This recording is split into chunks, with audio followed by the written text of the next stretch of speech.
and welcome to Atop the Fourth Wall, where bad comics burn. A few months ago, I talked about the insanely awesome yet incredibly stupid comic Brute Force.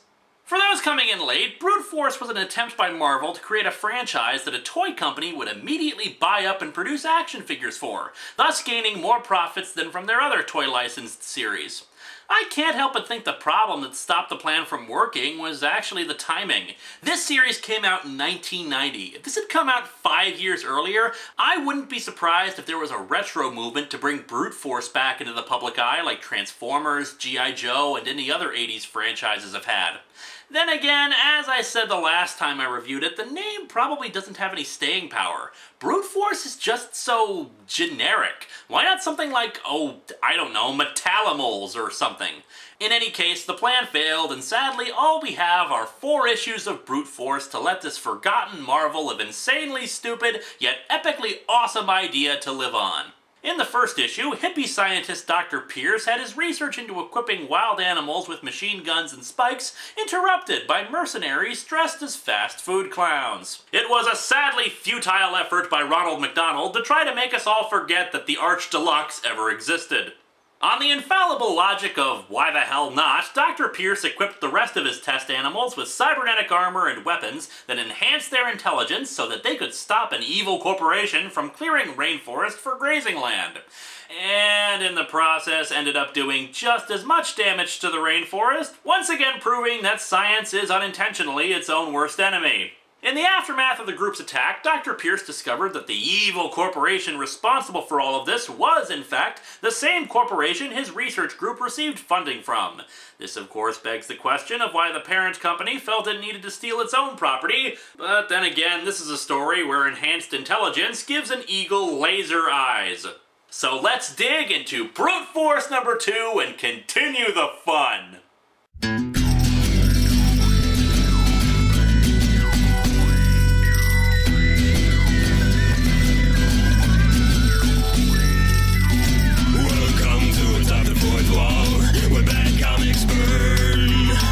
Linkara's gonna teach you all a lesson you won't learn. Brodsky, you're not the smartest. Life out, you're not an artist. Anyone who's had a bad comic published, it could be your turn. Linkara, he's a man punch, wears a birdie hat. Linkara, he has a magic gun. Where'd he purchase that? Linkara. Robots, Amazon and trucks, Linkara. This comic sucks, Linkara. We're not gonna take it. Hell, we ain't gonna take it. We're not gonna take it anymore. Unlike the last Brute Force cover, this one is just a bit too crowded. We have all the members of Heavy Metal, the villainous counterparts to our environmental terrorist animals, down at the bottom, and holding up Dr. Pierce. We get a nice good look at Heavy Metal, despite them all shoved together like that. At the bottom is a rhino with its horn covered, which seems to defeat the purpose of the horn. Next is the gorilla, who looks rather odd with his mouth open like that. I can't quite put my finger on why it's weird, only that it doesn't look right. Maybe it's just too wide open. The octopus looks very cool, with the eyes in particular looking very creepy. Maybe if only because they're the eyes of the Anti-Monitor, the biggest, baddest, and most powerful villain in the entire DC universe. Though this is a Marvel product. Up top is a vulture given a metal mohawk, and finally there's... sharks with frickin' laser beams attached to their heads. Yes, a shark with frickin' laser beams on its back. Plus buzzsaws for good measure. We open to the eagle, who is named Soar, but I don't really care, and we'll simply call him the Eagle, flying near a pollution-spewing factory. He is one of a new generation of animals, his body bio-enhanced with super strong body armor, weaponry, and a helmet that gives him human-level intelligence. That's a pair of headphones, not a helmet. He's very, very angry, and he's not going to take it anymore. We've got the right to choose, and there ain't no way we're losing! The eagle picks up a huge rock and he exclaims his anger at humanity. All morning, pump, pump, pump! Your human exercise videos will be the death of us all! Pumping dirt and foul-smelling chemicals, clogging the air, strangling my world. Pump, pump, pump. All morning, all day, every day. Hey, let's be fair here. We're not just pumping. We're also churning and spilling and breaking and pillaging and various other things. We do try to keep it interesting and diverse, you know. The eagle carries the rock towards the factory. He's talking to Dr. Pierce, who's working back at the Multi-Corp Ecology Center. Now calm down, Slipstream, and drop the rock, eh? I sent you and the other members of Brute Force out to observe, to see the ways in which mankind is polluting and damaging your native environments. The key word is observe. I told you all I want no action taken at this early stage. I don't suppose anyone on your team thought of, reporting this to the EPA or something? I'm sure they'd love to hear about a factory that's not operating up to code. And by the way, Dr. Pierce, it's kind of difficult to tell them it's too early for them to do anything, considering you already field tested them by slaughtering mercenaries. And I told you, the name's SOAR! Are they really still keeping that silly argument about the eagle's name? How the hell are you supposed to have an official toy about this thing if no one could agree on what it should be called? You may have created Brute Force, but as team leader, I choose my own name and I have a right to interpret your orders as I see fit.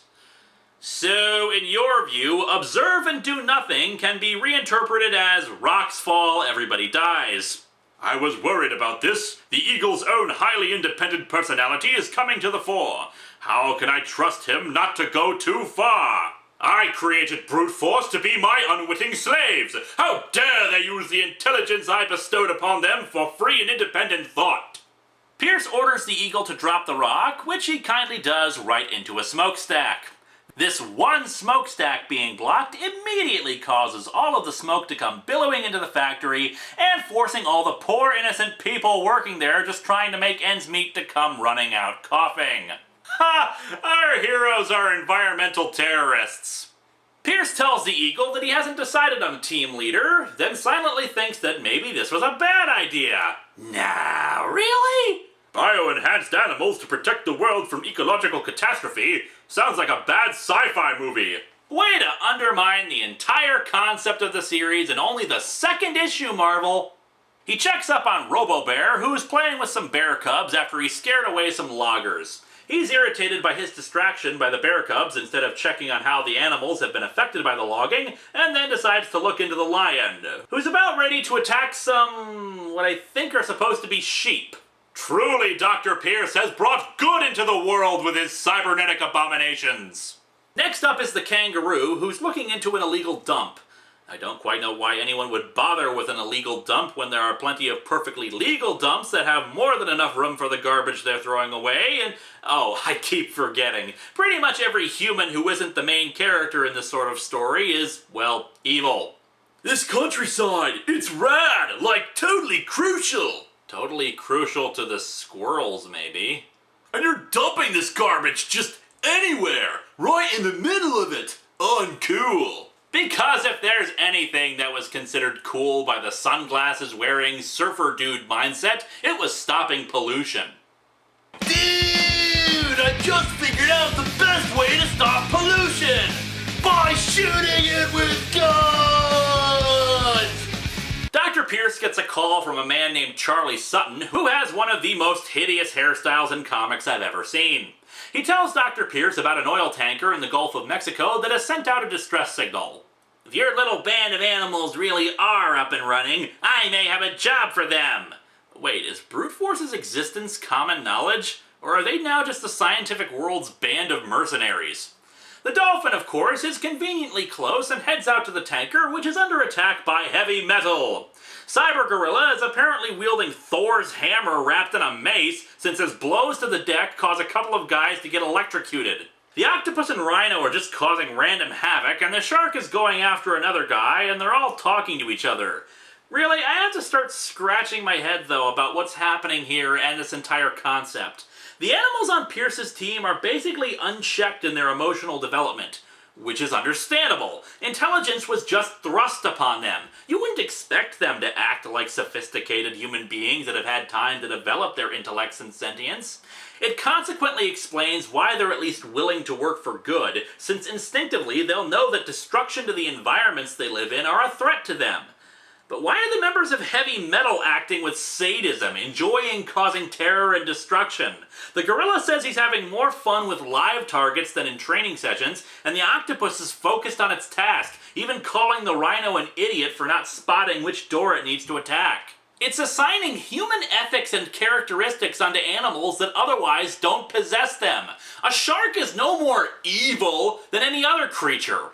These animals lived by instinct necessary for their survival. The shark is a predator that needs to eat to survive, and it has evolved in a way that best suits that goal. Vultures tend to eat in warmer climates where food can be scarce and rarely attack living, healthy beings, and instead consume carcasses of the dead. Their physiology and habits, in turn, are developed from that. That's the thing. Animals are mostly driven by instinct. They're not evil, it's just the way they are because it's the only things they understand and know.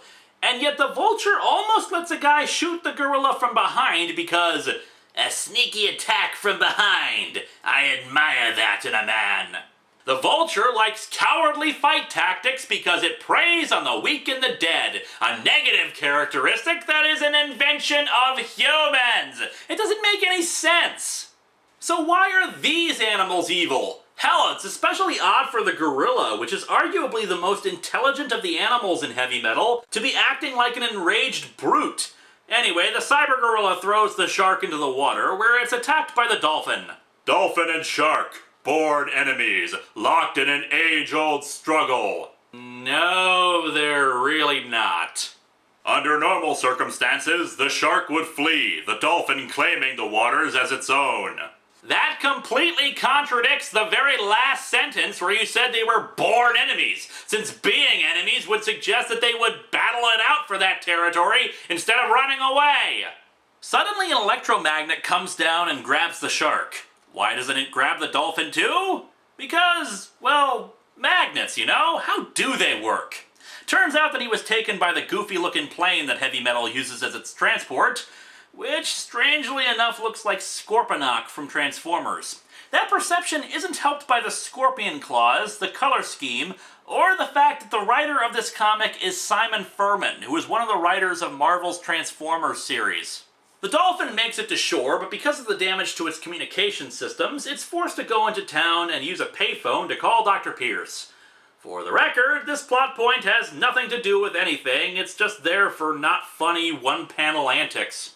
The dolphin tells Pierce about the attacking animals having the same neuro-enhancements given to him. Pierce pieces together what he already suspected and what the audience already figured out as soon as the evil corporate guy appeared. That the CEO of Con Global Multi-Incorporation Incorporated is, in fact, evil! And of course, being the rock-stupid person that he is, he just runs off to confront him. You know, far-fetched as this whole situation is, you have the enhanced animals as evidence, along with the uniforms of the mercenaries. You could go to the police or the government. What's especially dumb about this idea is that he wants to try to confront him, knowing full well he's evil and has huge amounts of money and resources that would be able to kill you, and no one would be the wiser. Speaking of our evil CEO, who is evil for no good reason, he sits in the Flying Saucer Towers. Seriously, look at those things. How does this make any bit of architectural sense? And is being visited by the FBI. Oh, and there's even a helpful little caption that explains that the FBI is the Federal Bureau of Investigation, because anyone who would read this book seriously is, sadly, a moron. He denies any knowledge of the bioenhancement of animals, saying that he just writes the checks. He points them in the direction of Dr. Pierce and lets them out. Excellent. Their presence here must mean Heavy Metal's attack on Varda's tanker was successful. How the hell did the FBI trace the superpowered cyborg animals to Conglomco Multibiz anyway? Are they seriously saying this animal enhancement project is public knowledge? Because if it is, I've gotta say, I'm shocked that we're not seeing a whole bunch of scientists and animal rights groups going nuts over this. I mean, devices that grant animals the ability to think, reason, and even speak to humans? The military isn't chomping at the bit to get this technology? PETA isn't desperately trying to get its hands on it and use it as propaganda? The Senate isn't starting legal hearings concerning the ethics of granting sentience to animals? And soon, as their name darkens with the spreading oil, VADA will cease to siphon business away from my refineries. You know, you could just employ normal business tactics to fight your competition. Why do you need to resort to super intelligent sharks? The CEO, Mr. Frost, is pissed to learn that the tanker wasn't sunk and that his team of badass animals was stopped by one dolphin. But he's interrupted by Pierce storming his way in. Does this huge-ass building not have any security? Before Pierce can lay his accusations on Frost, he in turn loudly yells that it was Pierce who unleashed heavy metal on the tanker. I wanted ecological knights in armor, not terrorists. What I love about that sentence is that it is both stupid and accurate. Brute force is acting very much like terrorists, and the very idea that it was the actual working plan for them to make animals smart and fight evil is just dumb. This was actually in the proposal for this project. Yeah, we could have genetically engineered plants or more fuel-efficient cars. No, says I! We must have wild animals in power armor! Frost fires him. One wonders why he didn't do that in the first place and just confiscate all his research, and has security escort him out of the building. Pierce realizes Frost's diabolical plan to pin it all on him and takes out the security guards off panel. Exciting, isn't it? Frost calls the FBI to frame Pierce for everything. 3 hours later, and the balmy calm of a New Orleans afternoon is shattered by the sound of heavy metal! I love how I hear that and I immediately want to air guitar. While brute force goes to confront their evil counterparts, the FBI agents fly on a plane, not entirely convinced by what Frost said about Pierce. The two teams engage, and of course it's time for the awesomeness of robotic animal fighting! Okay, brute force, let's rock and roll!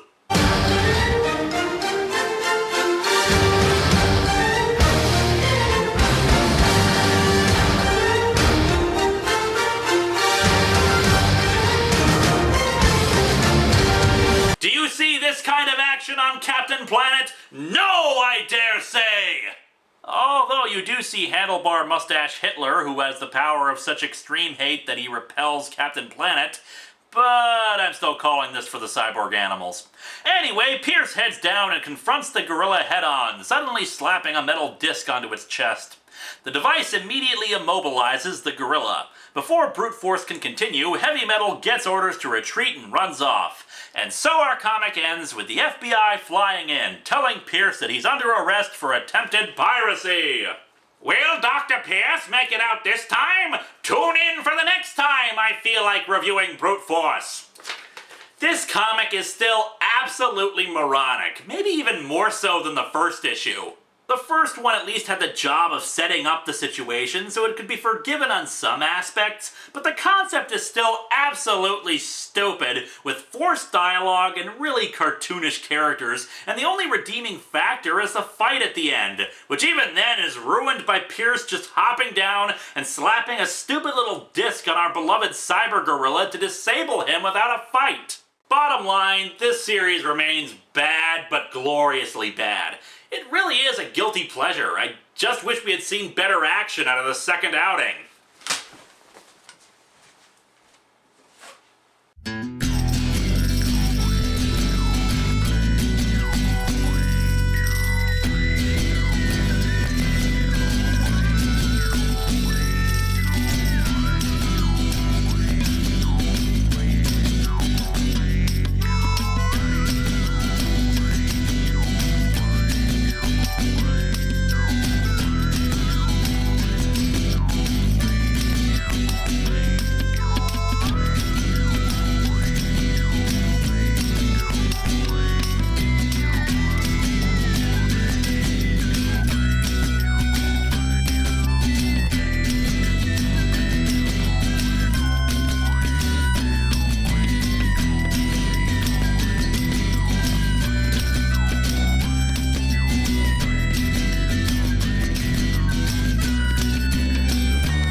He's very, very angry, and he's not going to take it anymore.